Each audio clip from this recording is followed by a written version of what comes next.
Good morning, ladies and gentlemen, and welcome to the channel. Today we're going to be shaking things up a wee bit, because normally when I do a camera review on YouTube, I pick one particular camera and do a review of just the one camera.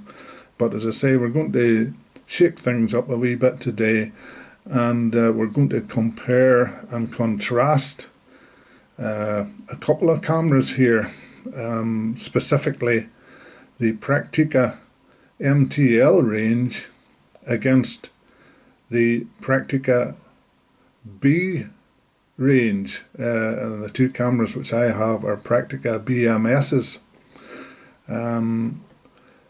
We're going to compare and contrast these cameras, and I'm going to give my opinion on which camera is the best. And as I say, bear with me, because it's a personal opinion. No doubt others will come to different conclusions, but it's just my personal opinion of which camera is the best, going on my experience with using and owning the camera. But as I say, feel free to make your own conclusions having watched the video. But anyway, to start with, as I say, we're going to talk about the Praktica MTL range, which of course were made in the former German Democratic Republic. Manual focus, manual operation cameras. Similarly, the Praktica BMS cameras were also made in the German Democratic Republic, and were also manual focus, manual exposure.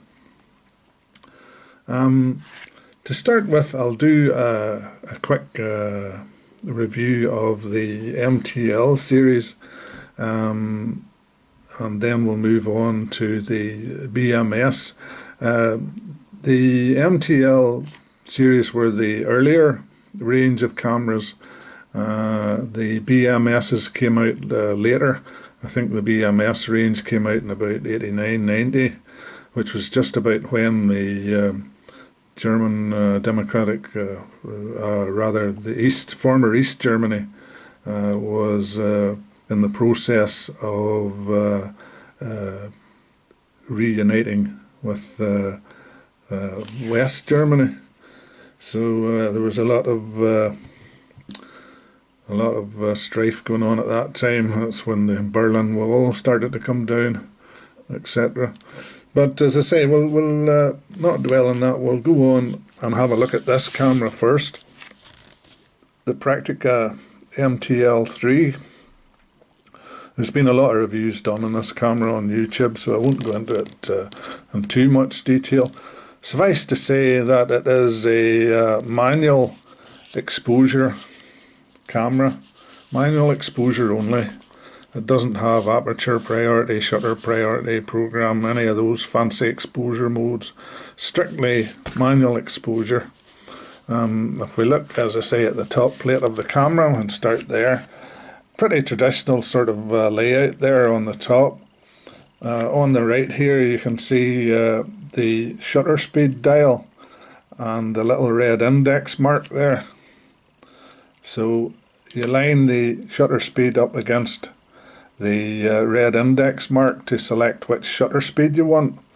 The shutter runs from 1 second right up to 1/1000th of a second, plus there's a B setting on it, B for bulb, and there's also a setting there for a little lightning bolt, which is for the flash synchronization, which in this camera is a 1/60th of a second for electronic flash.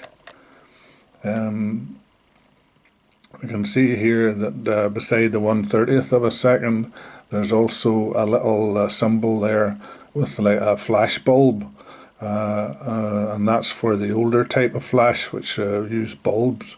But as I say, that's long gone extinct. Nearly all flash units are operated via electronic means nowadays, but it is there anyway.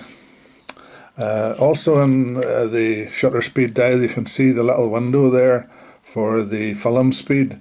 This is currently set to 200 ISO, but to change that you just lifted up the dial and moved it around. So there it is now set to, as you can see, 400 ISO. So that's how you set your film speed. Just lift up the dial and move it to whichever speed you wanted to. The film speed range ran from 12 ISO right up to, let me see, where did we go to, up to 1600 ISO on this particular camera. So quite a wide film speed range there, so which would covered all your needs really. So quite a broad range of speeds for film. On here is your traditional wind on lever. Just move that to the right to cock the shutter, and somewhat unusually that's not a shutter release button. On the Prakticas the shutter release button was on the front here, and it was slightly angled out. On the top of it you can see a little screw hole there for a cable release, but it's a rather unusual positioning for the shutter release, but once you get used to it, it works quite well, and you just squeeze that down and to activate your shutter. As I say, mechanical shutter. This camera, the electronics in it were confined solely to the camera's exposure meter. The shutter was not controlled by electronics at all. This camera has a completely mechanical shutter in it. So even, as I say, if the batteries failed in this camera, you still had a full range of shutter speeds, as I say, right from 1 to 1/1000th of a second plus B. So it wasn't a problem if the battery died on you. The only thing then would mean that the exposure meter in the camera wasn't operating, but you could still sort of guess the exposure or use a separate handheld meter. So no problems there. To activate the exposure meter in the camera, there's a lever there just above where the shutter release is, and you actually pulled that back and that activated the meter in the camera. What it the meter in this particular camera was the old type needle meter, which you had a needle which was between a plus and a minus mark, and when you had the exposure set correctly, the needle would have been exactly between the plus and minus. If the needle veered towards the plus mark, then you were overexposed, and if the needle veered towards the minus mark, then you were underexposed. But the ideal was to get the needle exactly between the plus and the minus in the viewfinder. Then you knew you had your exposure set correctly for the particular film speed that you were using. On the front there's a mechanical self-timer there. Again, it was clockwork. You just move it around and press the button, and it would have counted down, and if you wanted to take a self-timer photograph. To the left on this one, there you can see there's a little socket there for a PC's flash, for off-camera flash, and on the bottom we can see the compartment for the battery, which powered the meter. Now that is quite a subject in itself. We'll get onto that in a bit more detail later, but I'm not going to get into that too much at the minute. Suffice to say that originally this camera took a PX625 battery, which was a mercury oxide battery, and had a voltage of 1.35 volts. Sadly, those batteries are no longer available, certainly not in the UK anyway. because they contained mercury, which was deemed to be unfriendly to the environment. And so those batteries were done away with, and you can no longer purchase them in the United Kingdom. So that left users in quite a quandary as to how they were going to power their light meter in the camera whenever the battery was no longer available. As I say, I'll cover that in a wee bit more depth in a minute or two. On the bottom as well, you can see the button there that you just push up whenever you want to rewind the film. You just push that up and flick up the lever on the top, and then you could rewind your film back into the cassette when you had finished your roll. On the front, the Pentacon, this particular lens on the camera is a Pentacon 50mm f1.8, which is the sort of standard kit lens that the camera came with back in the day. And it runs from f1.8 aperture right down to f16, and it's in half stops, so you could use in between stops in between each aperture. Very nice lens, very sharp, gave nice shallow depth of field when you used it wide open, smooth focusing, and it used the M42 screw thread mount. So the MTL range of cameras all used an M42 screw thread. As you can see on there, it screws on to the camera. It's not a bayonet fitting lens, which later cameras had. This used the old screw type lens, which was a bit slow to change, but other than that, it was certainly a good sturdy mount, and no problems with it. On the lens you'll see here a little marking with A on it, and there's a switch which you can slide up that way, and then it changes to M. Basically what that does is it gives you either auto or manual control of the aperture. It'll either give you open aperture metering or manual metering. As you can see, when it's on M, as you close down the aperture will actually close down. I'm not sure if you can see that aperture closing down in the lens, but that's it when it's on the manual setting. The trouble with that, of course, is that your viewfinder image would go very dark as you close down the aperture if you used it in that manual setting. So it's always best to leave it in the A auto setting, the automatic setting, so that as you close down the aperture didn't actually close down. It only closed down at the moment of taking the picture, but because there's a coupling on the lens, it would give you the viewfinder the correct exposure in the viewfinder without actually closing down the aperture. To open the back, as I say, it's just traditional. You just pull up the rewind lever and the back springs open on you. It's a vertical run shutter, as I say, metal shutter, and operates very nicely. When you're winding your film across, loading the film, you brought it over to that little green mark there, popped your film in there and wound it on until you got up to frame 1 and the frame counter, which is here, and then you knew that your film was good to go. So basically that's the MTL3 camera. It's personally my favourite of the MTL range.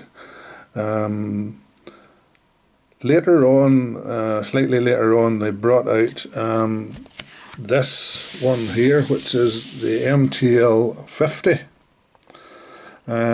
It's virtually identical to the MTL 3.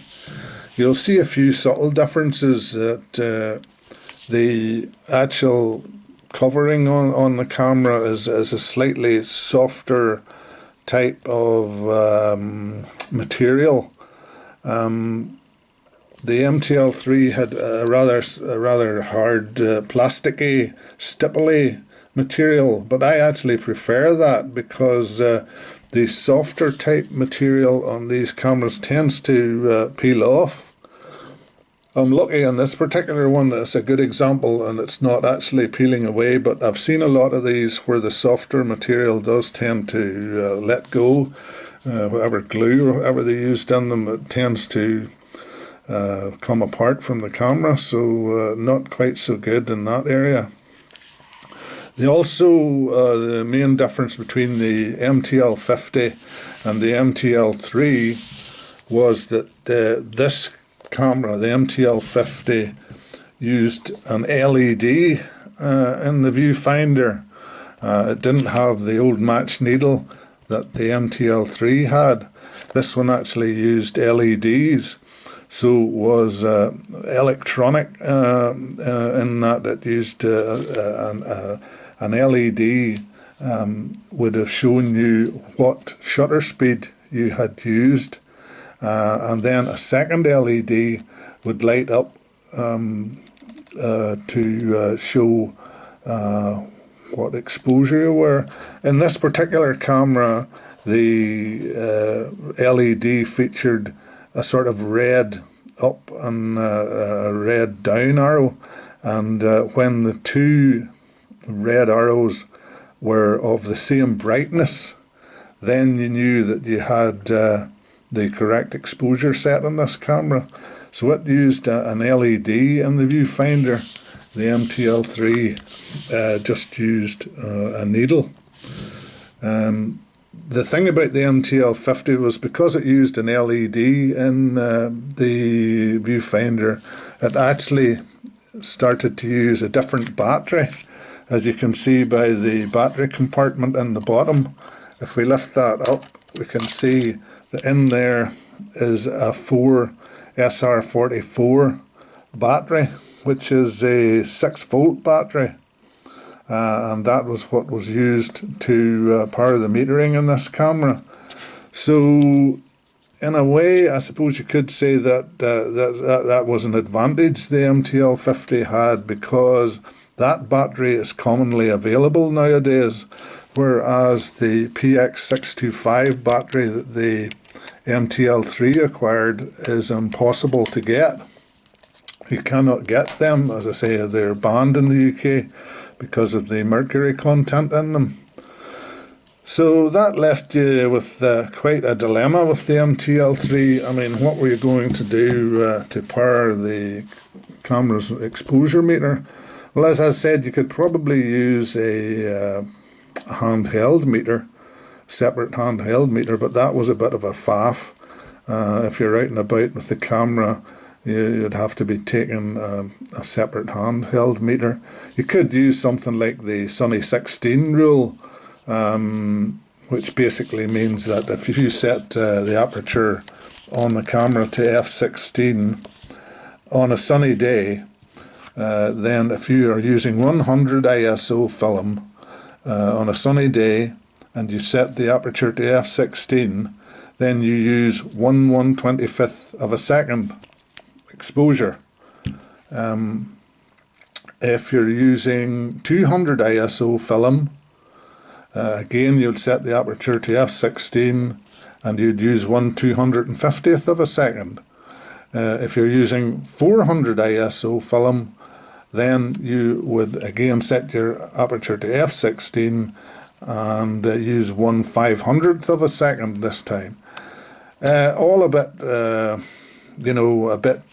bit limiting really, because you'd be using the f16 aperture all the time, so you would have a shallow depth of field would be out of the question using that type of aperture, and it would tend to be very limiting. So really what we need to do is try and get a battery to replace the PX625 that this originally came from. One solution was to use a battery like this here. I'm not sure if you can see that, but that one is actually it's an EPX 625 battery. Now, although that battery is the correct dimensions for the battery chamber, it is unfortunately the incorrect voltage. The EPX 625 is a 1.5 volt battery, and what the Praktica MTL3 requires is a 1.35 volt battery.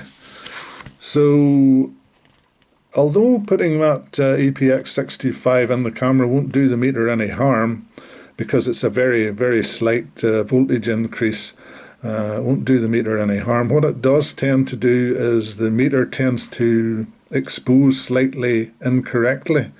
In fact, what it does is it tends to overexpose by about a stop. So your meter tends to be out by about a stop. If you can bear that in mind and remember to close down a stop from what the meter reading is suggesting, then you can get away with that. But again, it's slightly awkward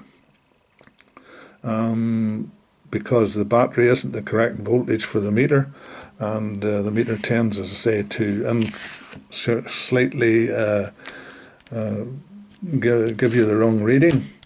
And what I found was the most elegant solution is to go and purchase this little thing here, which is a battery adapter.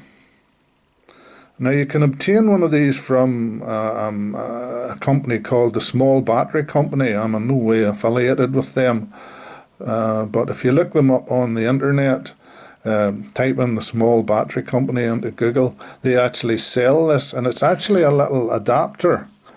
What it does is that you can buy a commonly available silver oxide battery, such as this one, which is an SR44 or an LR44, or even this one here, which is a slightly lower profile, but is a D386 silver oxide, or silver oxide battery. Again, the voltage in these batteries is incorrect. They're 1.5 volts, the silver oxide batteries. But what happens when you place them into the adapter?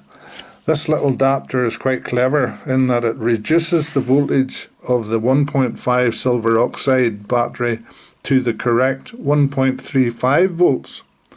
So what you do is you take your little silver oxide battery, place it inside the adapter, making sure you have the polarity the right way around.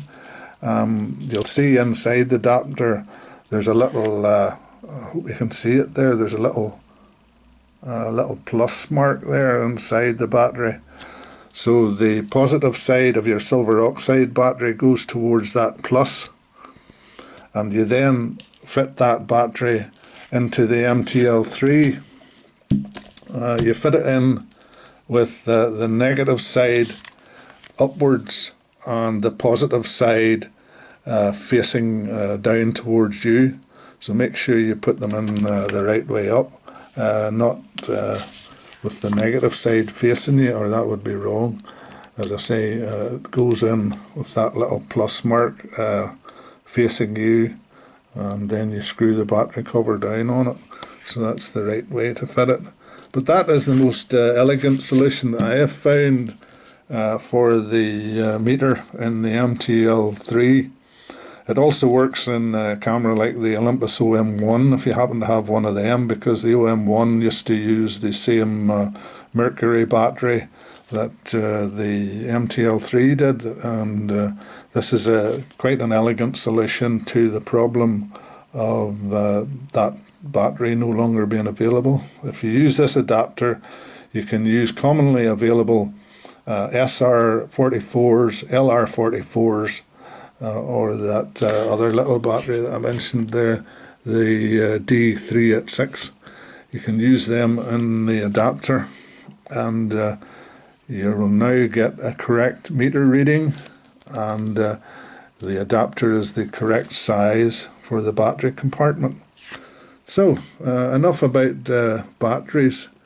Back to the cameras again, and I haven't talked much about the BMS cameras yet, but basically these cameras came out after the MTL series. They were a later edition, and of course they came in the all black finish, but they were of a different construction. The MTL range were solid metal cameras.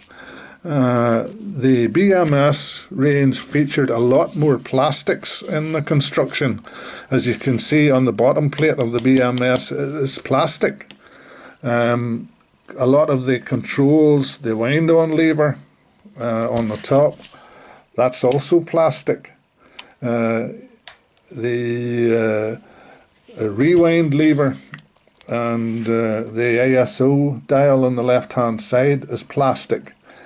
To be honest, I'm really not impressed with the build quality of the BMS and the increased use of plastics, because compared to the MTL range, which had a metal rewind lever, it had a metal wind-on lever, metal, as I say, film rewind.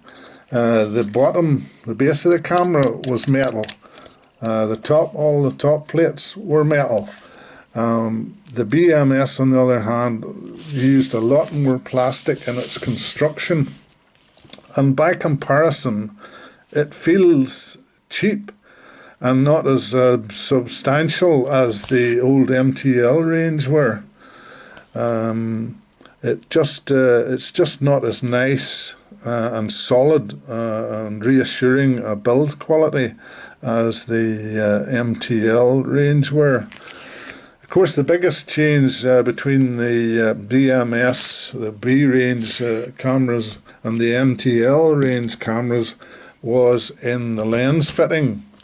The lens now came with Praktica's own bayonet fitting, so it changed from an M42 screw thread to a bayonet fitting. And to release the lens on the BMS, you press down this button on the right hand side with the red dot on it. You press that down, turn the lens anti-clockwise, and it just popped off. Much quicker to change, of course, because it's a bayonet fitting.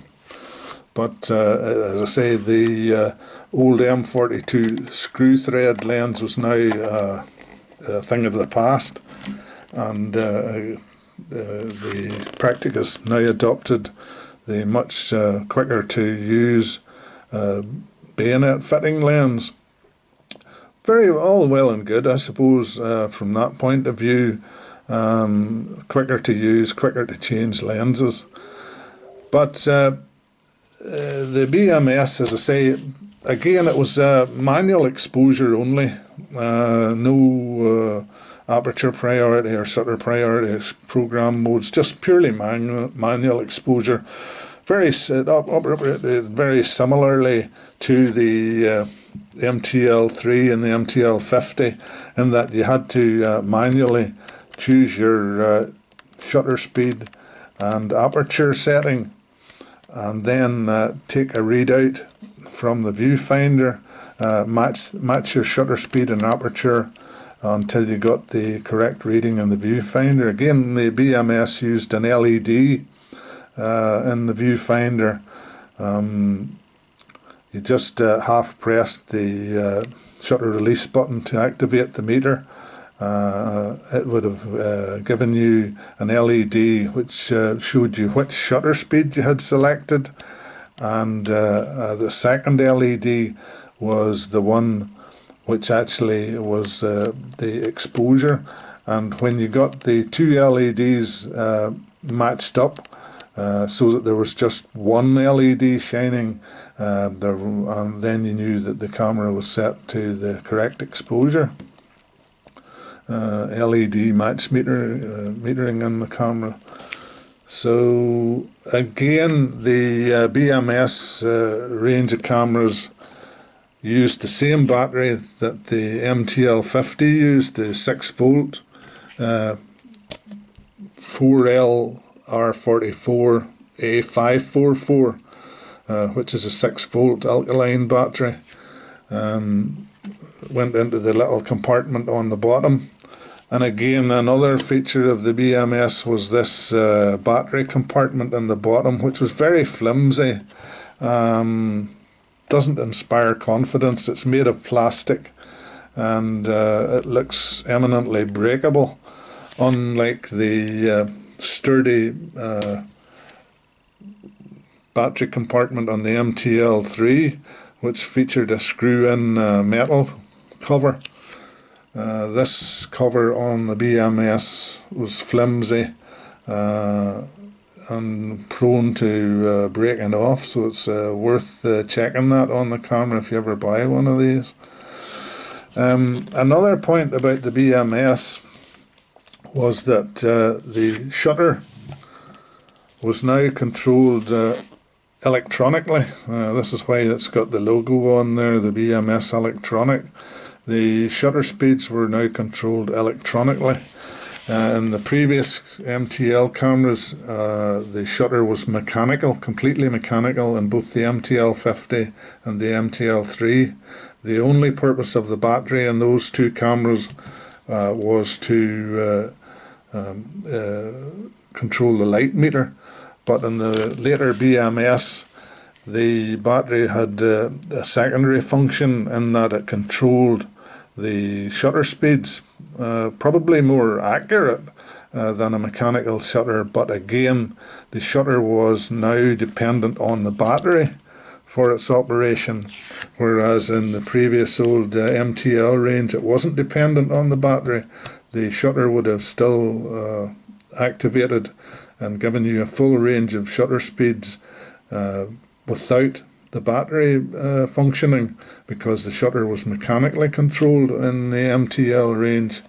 In the BMS and the cameras, the shutter was electronically controlled. So what it meant was that if your battery died on you, basically you didn't have a functioning camera, because the shutter speeds would now no longer work.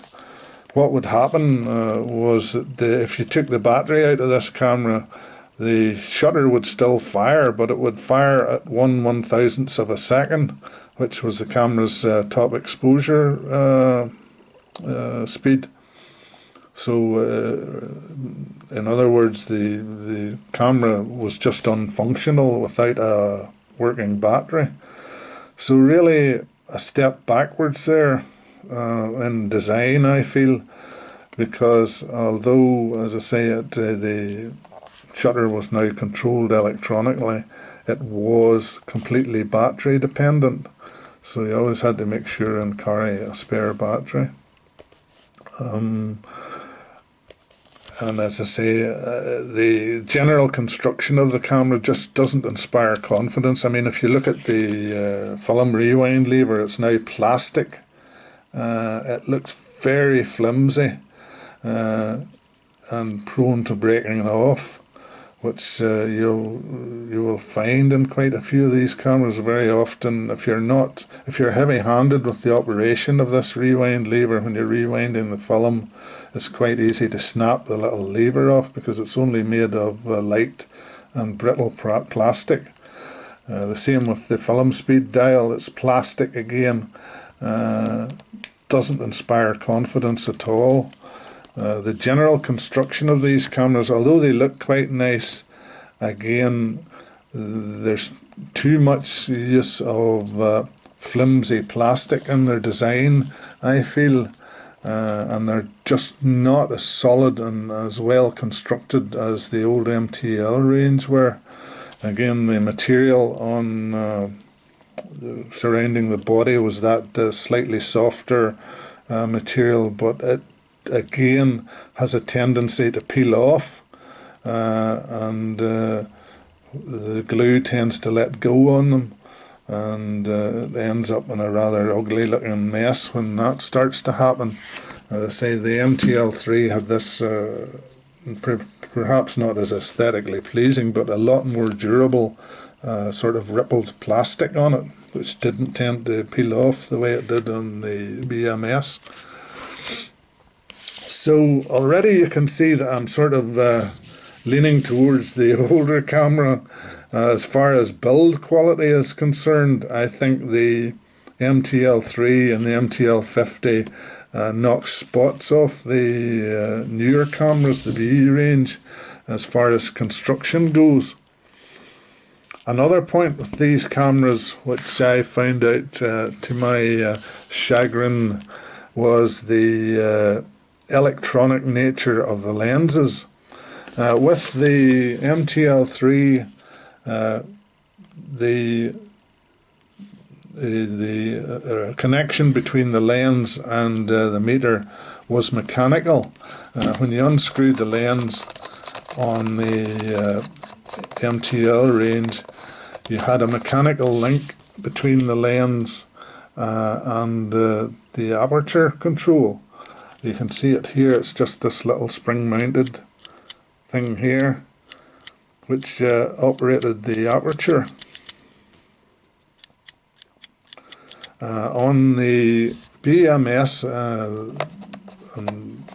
range of cameras, that was done away with, and they started to use electronics on the lens. I'll show you a Praktica lens here. This is the one that generally came with the camera, which is a Pentacon f1.8 lens. And on the back of the lens you can see here there are 3 gold electronic contacts which operated the aperture. And not only did it operate the aperture, but it communicated the lens information, the aperture information, to the camera's meter as well. The trouble with this was that these lenses, I have found in my experience, tend to be troublesome from the point of view that the aperture ring now depended on electronics to communicate its information to the camera. And I have found out that what happens in some cases is that wear on the electronic contact on the aperture ring can cause a lack of information between the lens and the camera, so that consequently you end up not getting the correct exposure reading in the viewfinder. When I bought these cameras, both of these BMS cameras, I actually thought they were faulty, because I was using this lens on them, the BMS lens, and what was wrong was that the cameras weren't faulty. It was actually the lens that was faulty. The aperture ring, which again depends on electronics, wasn't conveying the correct information to the camera body. So what you were getting in the viewfinder was the LED remained on at 1/1000th of the second, no matter what aperture you set the lens to. So you weren't getting a correct meter reading in the camera. And for a while that actually puzzled me. So I actually bought a second lens. I bought a Pentacon. This time it was the f2.4 version. And to my absolute disgust, this second lens that I bought had exactly the same problem, in that the aperture wasn't communicating with the camera because of an electronic fault with the aperture. There's, as I say, it uses electronics to communicate the information to the camera's body, and this lens was faulty as well. So I was a bit reluctant. I thought, I'd give up on the BMS range because I bought two lenses and neither of them were working properly. But before I gave up completely, I thought, I'll try one last time, and I bought a Pentacon Praktica zoom lens this time. This particular one, is a 3570. And at last, I got a lens with a correctly operating aperture, in that it conveyed the electronic information correctly to the camera, and the LED in the viewfinder now operated correctly. Third time lucky, I suppose. And because I had two of these bodies, I then thought I'm going to buy another lens for the second body, but after my experiences with the 50mm lens, I thought, no, I'm not going to buy one of those. So I searched around and eventually got a rather nice Sigma lens in the Praktica BMS fitting. This one, I was very lucky in getting it because it was new, old stock. It came new in the box, but it's an old lens. It had been sitting on the shelves for a long time, but it was in new condition. And I knew I could be confident then that I wouldn't be buying a lens with a faulty aperture, which I had done with the previous two 50mm lenses. So it's something to be aware of if you're thinking of buying one of these Praktica B series cameras, the BMS, that the lenses I have found, for my experience, tend not to be very reliable. I think it's down to poor build, poor design at the end of the day with these bayonet fitting lenses, which depend on electronics to communicate the aperture information to the camera. So if you do happen to buy a BMS and you find out, oh my goodness, the metering's not working, don't despair, because don't go and throw the camera out, because it may well be that it's not the camera's fault. What is actually at fault is the lens, and in particular the aperture, the electronics on the aperture of the lens may not be relaying the information to the camera body. So something to be aware of, and something that certainly caught me out. But it's again, it just swings the balance back in favour of the old MTL series cameras. And for my opinion, the best camera of them all is the MTL3, the Praktica MTL3, which is solidly built, absolutely reliable. It has a mechanical shutter. It's not dependent on batteries. As I say, if you want this camera to meter properly, the most elegant solution is to get the little battery adapter, and then you can have a working and accurate meter in the MTL3.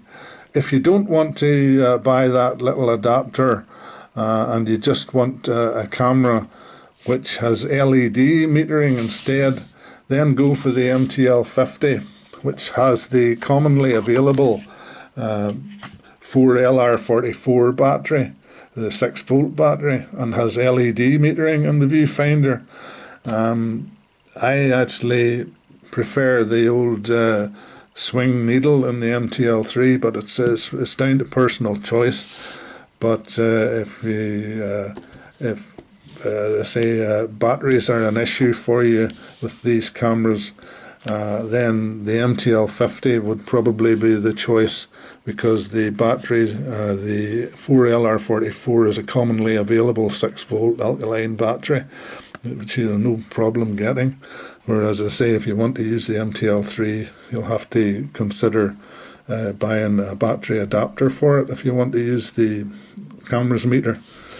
As for the BMS range, well, as I say, you pay your money, it takes your choice. For me, they're poorly built in comparison to the MTL range. They're plasticky. They don't inspire confidence, the build quality. They in my experience, I've had issues with some of the lenses. As I say, both those 50mm lenses do not convey the correct information to the camera's meter due to having faulty electronics in the aperture control. That's something that you never have a problem with the MTL range, because they have a simpler mechanical linkage between the camera and the lens. So in conclusion, I would say, if you're thinking of buying a manual focus, manual exposure Praktica camera, the one I would recommend for me is the MTL3. Buy that. It's the most soundly built camera, most reliable. Slight issue with the batteries in that you'll have to buy an adapter or use an EPX 665 and adjust the exposure by one stop. But as I say, for all the price of the little adapter, which you can again buy from the small battery company, pick that up online, buy one of those little adapters, put an SR44 silver oxide battery in it, and you're good to go. It's the most elegant solution. So my recommendation, my vote goes to the MTL3, and or if you want, as I say, the more commonly available battery, go for the MTL50. But my advice would be, stay clear of the BMS. Although they look like a nice camera, and when they're working well, as these ones are, because I've got a working lens with them, they're quite nice cameras. I mean, they look nice, they operate well. When you have a lens, a properly working lens that matches the body. But to my mind, they're just too many faults in them. The build quality is not doesn't inspire confidence, and to my mind, I think you're much better off with the older series MTL cameras. So anyway, that's just my opinion.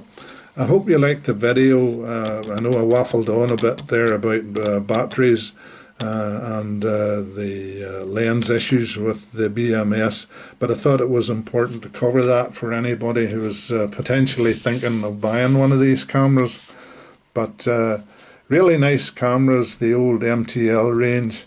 They're a pleasure to use, and for anybody who's starting out in 35mm SLR photography, they're a great learning tool because they're absolutely basic. The exposure control is just manual, and you learn a lot about photography from using such a camera.